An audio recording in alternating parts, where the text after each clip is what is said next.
Can you really use a Lotus as a dad car? What are the rear seats like in an Evora? Can you get child seats back there?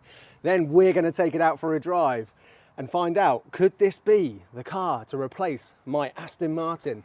My name's Ben and welcome to DadCars.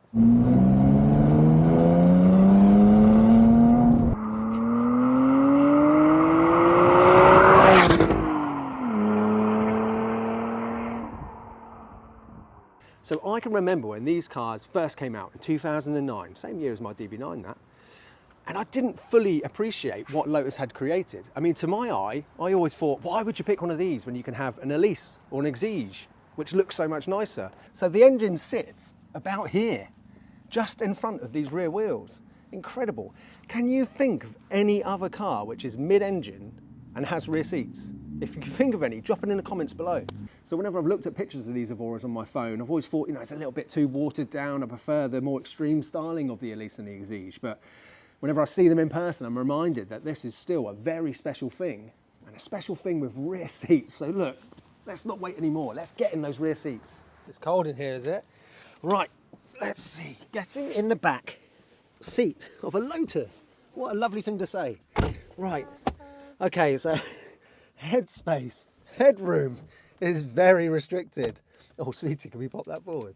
Yeah, so you've got this sort of, I don't know what that is, something there. So you've got to get your head behind it. Yeah, I would say probably headroom about the same as my DB9. So again, so similar with the DB9, you're going to be restricted probably with teenagers. When they get to teenagers and they start shooting up, they're probably not going to fit back here. I mean, I could sit back here for 15 minutes and go somewhere very uncomfortably. You've got plenty of headroom there, haven't you? But let's try child seats, shall we? Do you reckon you can get a rear-facing baby seat back here? Oh my gosh. What do you reckon? Yeah. Do you reckon you could? Do you reckon you could fit a rear-facing baby seat in here so we could take your baby sister out? Would that be cool? Yeah. Because you can't do that in the Aston, can you? Let's have a look. Rear-facing baby seat in the back of a Lotus.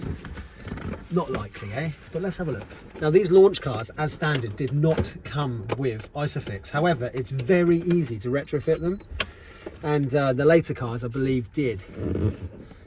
Or at least it was an optional extra. Well, it's there, but I don't think this passenger seat's going to go back. But let's have a look. So if I've wound the passenger seat forward, it does click back.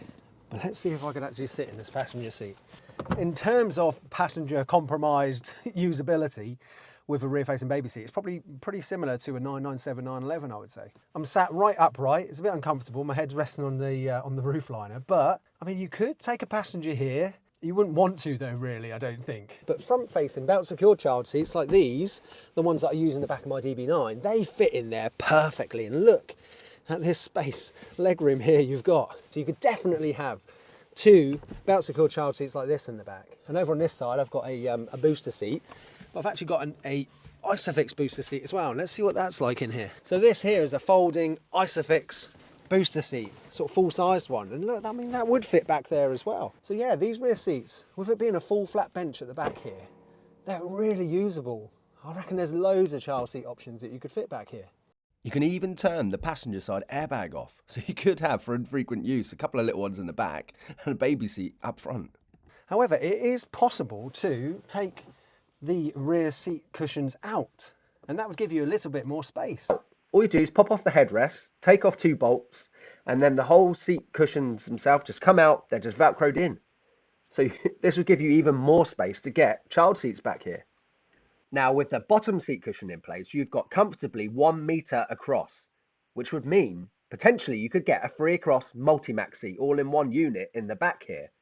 And so with the rear seat cushion out, maybe you could sit it far enough back that you could have the passenger seat far enough back as well, that I could fit all 4 of my children in this car. Okay. Yeah, we were about 1.5 foot off closing. So it doesn't pass the DadCars boot test. I gave it a good go though, but can we get a folding buggy in here? Let's have a look. So yeah, you can still get a buggy in there.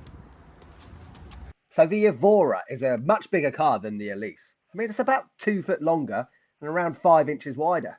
And the aluminium chassis is in 3 parts. So all of this means it's about 400 kilograms heavier than the Elise. But don't worry, gone is the 1.8 litre Toyota unit, and here you get a 3.5 litre V6. But this increase in size meant you could have those all-important rear seats, which were a £2,400 optional extra, which most people ticked. I mean, this has also got power steering, but it's hydraulic. So I'm hoping when I take it out for a drive, it still maintains that classic Lotus feel. Let's find out.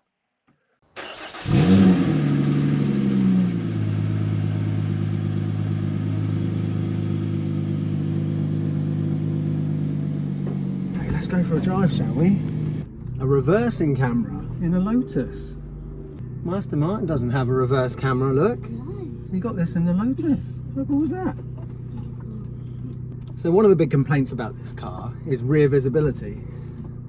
And this car's owner has obviously fitted a carbon fibre 410 style boot lid, which looks fantastic, but then actually means you can't see anything at all out the back there. So this is a really special moment, sweetie, isn't it? Because what car did Daddy have when you were first born? Daddy had a Lotus. Daddy had his dream Lotus Elise. It was an S2 supercharged one. But when you came along, Daddy realised you couldn't switch off the passenger side airbag in that car, so I couldn't put a rear-facing baby seat in there and take you out. And then I couldn't go out with Mummy and leave a baby at home, could I? So no, so Daddy sold the car.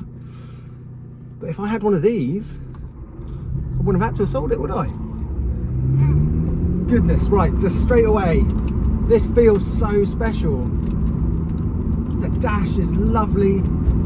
I really like those sort of retro looking digital side dash pieces there. I mean, it looks like, it feels like something from the 80s. But then you've got the analog dials there in the middle. Everything in here feels lovely to touch and lovely to look at. Oh, this is really special.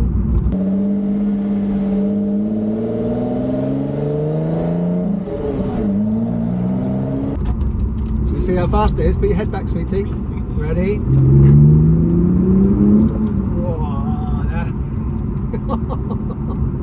It was so nice feeling a Lotus gear stick again. Oh, this is absolutely glorious.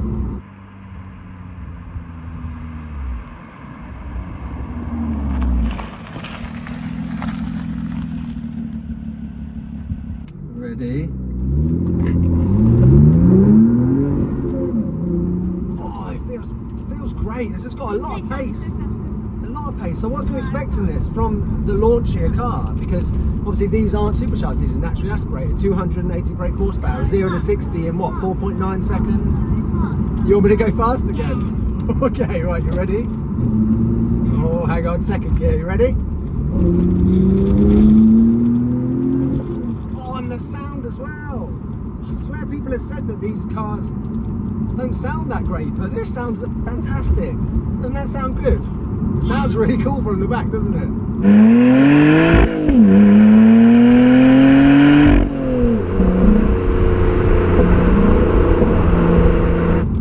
Oh, this is amazing. So look, the launch year cars then, 2009, I think they only made about 87 of them from memory.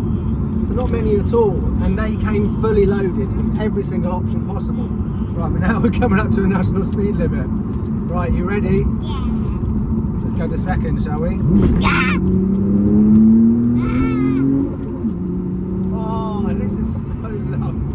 Oh, my God. Oh, I miss my Lotus. I really miss my Lotus. You actually miss it. Yeah, I really do. Honestly, I do. I really miss having a Lotus.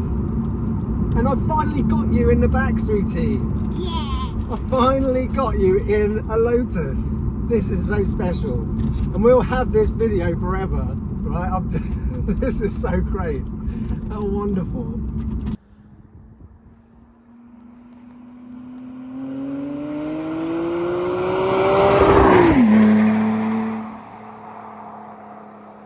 I was really expecting to tell you today that the launch year car just doesn't have the pace, you know, you need to go for the S. I mean, I'd love to drive one of those to see the comparison, but I'm having a fantastic time with this.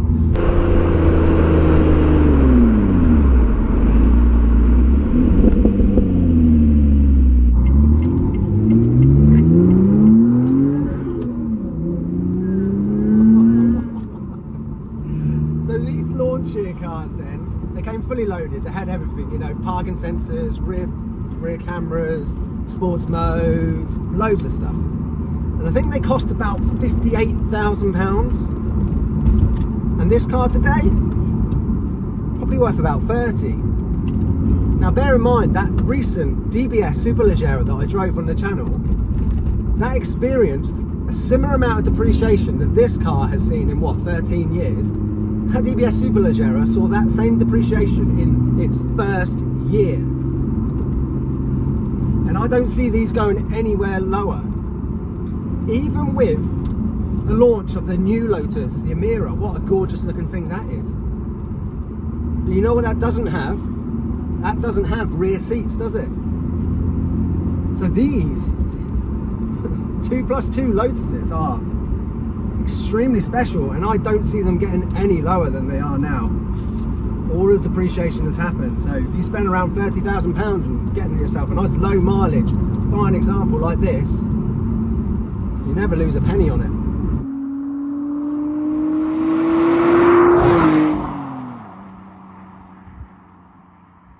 So I know a lot of my subscribers, and you watching this right now, you may well have come over from JM's channel when he featured my Dad B9 and so kindly featured me in that video. So hello to you all. But I said in that video, didn't I, that my next car needs to have a flat rear bench seat like this. And a lot of people put in the comments, they thought I was talking about the Quattroporte, having recently driven one, and JM recently having a Quattroporte, but I wasn't. I was talking about the OG JM mobile. I was talking about the Evora. This is so lovely. What is it like for you sat in the back there? It's nice, yeah? What's it like compared to my Aston Martin? Do you think how's it different?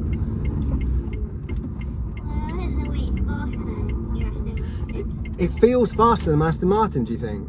Yeah. That's really interesting, yeah, because it's slightly slower acceleration wise, and certainly the top end is not as fast as the Aston, but it feels fast, doesn't it? Doesn't it feel fast? But that's what you want with a dad car, isn't it? You want something that you fit your children in, feels fast and exciting for them, feels extremely fun and engaging for you to drive as well. Yeah, you know, if it's not crazy speeds, that's probably a good thing. And you can probably enjoy it more on UK roads. So my two favourite car brands are Aston Martin and Lotus. Looking down at this Lotus badge here, it gives me the fizz, it does everything, it's so special. I just love Lotus so much. I mean, my dream would be one day to have a two-car garage. Imagine having a Lotus and an Aston Martin. God, imagine that, a Vanquish and an Esprit, a DBS and an Exige. Oh God, that to me is heaven. I need to say a massive thank you to this car's owner, Tom. Thank you so much for sending me an email and inviting me to come film this wonderful car today. This really means the world to me. It's such a special moment doing this right now here with my daughter.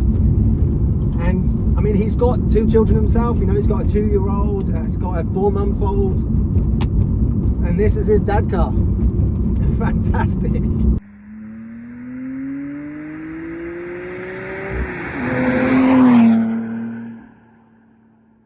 And if you're worried and you've not looked at one of these cars because you think getting in and out of it's going to be as impractical as an Elise, it's not. Getting in and out's a lot easier, trust me. You know, still a little bit harder, but then that just reminds you when you're getting in and out, every single time you get in, you're getting into something special. This isn't just any car. And whilst the front bonnet shapes aren't quite as pronounced as they are in the Elise, you know, they're still there, you can see them, it's lovely. I mean, visibility is incredible considering the size of these windows. I mean, I've got more headroom in here than I do in the Aston Martin, for sure, definitely. And the view from that wing mirror as well.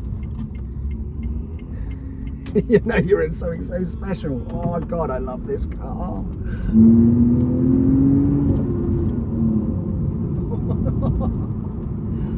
I was honestly really expected today to drive this and to be telling you, look, yeah, you need to go for an S, you need a supercharged one. I mean, it was Elise was supercharged, wasn't it? But I'm not left wanting. This has got real good pace to it. Lovely pace, lovely feel. And I mean, as a dad car, you know, maybe this is the one to go for.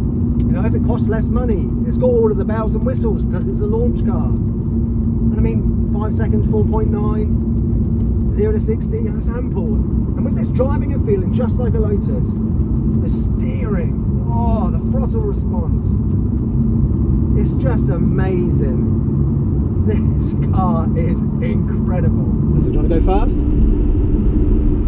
Yeah, you ready? You got your head back? Yeah, you ready?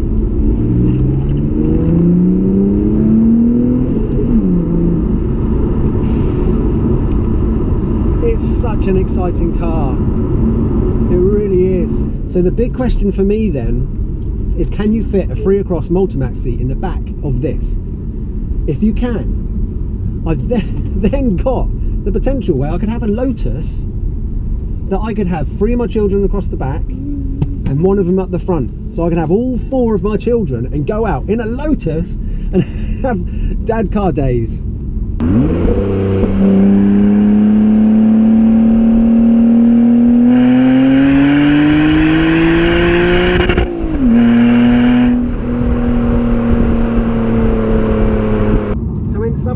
For the Lotus Evora, this is a proper Lotus, but with refinement. I mean, look, it's got metal buttons. My DB9 of the same year doesn't have metal buttons, it's got plastic ones. And this might be a bit bittersweet and a bit late because they're out of production now, and I've never appreciated these cars, but Lotus, what you did with this car, a 4-seater, mid-engine, proper Lotus with a good level of refinement that you could daily and use as a dad car. What an achievement. It's incredible. I love it so much. Look, thank you all so much for watching. Subscribe if you haven't already. Hit the bell icon if you have. Comment. Share this video. And look, I'll see you on the next one. Stick around after the credits. I always put in some outtakes. Alright, see you later, guys. Bye-bye.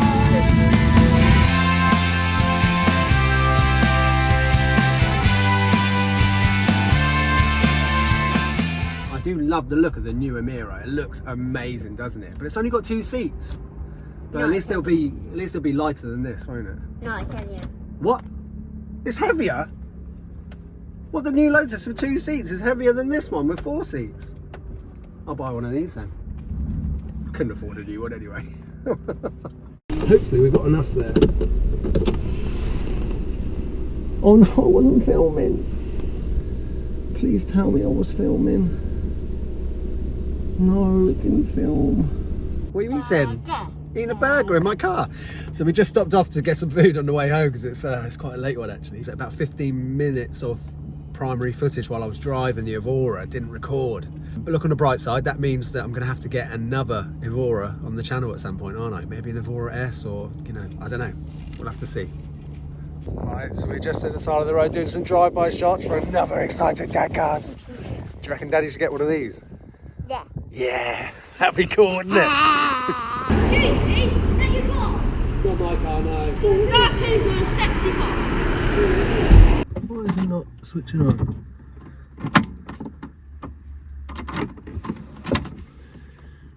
You can go and ask Tom. Why isn't it going? Huh? Dad, you can go and ask Tom to help you. Oh, there we go. So I remember that from my Elise. You have to press the button before you will actually switch on. There's a button you have to Yeah, right. And Tom's in a group of 5 dads who all race this car at Brands Hatch. I bet that's a hell of a lot of fun. And then the eagle-eyed among you who noticed those rear grills missing on the car. Basically, the boot lid got stuck at one point. And the only way to get into it, to access the engine in the boot, was to break in. But between filming and releasing this video, I got sent this where the grills have been repaired. Have you seen all of my other DadCar reviews? If not, check them out. I've done so many cool cars.